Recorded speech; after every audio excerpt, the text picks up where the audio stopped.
guess you studied your own face more than most people. Oh my gosh, yeah.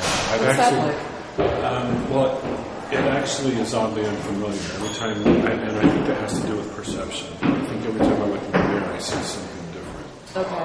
And if you think about identity and perceptions, you can be in a really good mood and think you're really kicking it, and then you look in the mirror and you go, oh my gosh, yeah. my hair's out of place, schmutz on my cheek, or I look really old or whatever.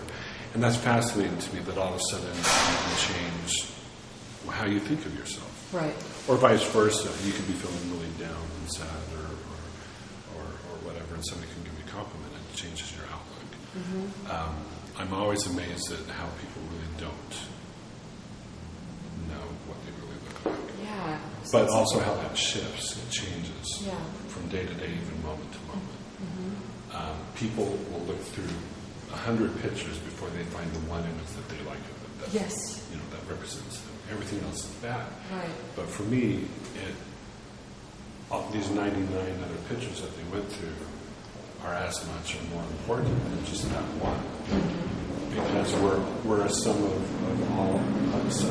of all these moments. Right. Kicking my hand. Like, It's a camera. That meant camera. Of course, Right. I know that. And actually, through my self-portraits, you've seen me age very directly from paintings when I was a teenager to things that are more narrative, more fictitious, like perhaps what these represent, wish fulfillment. I actually rarely think that I paint myself as me. I don't know that I've done recently real psychological self-portrait that is about me. I paint myself as object.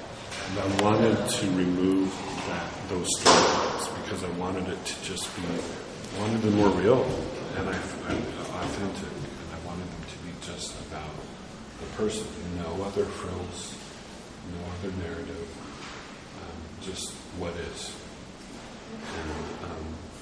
And in that sense, they do something very different than what the paintings are doing in this room. Right. These are a very different narrative, even though they're direct and frontal. Right.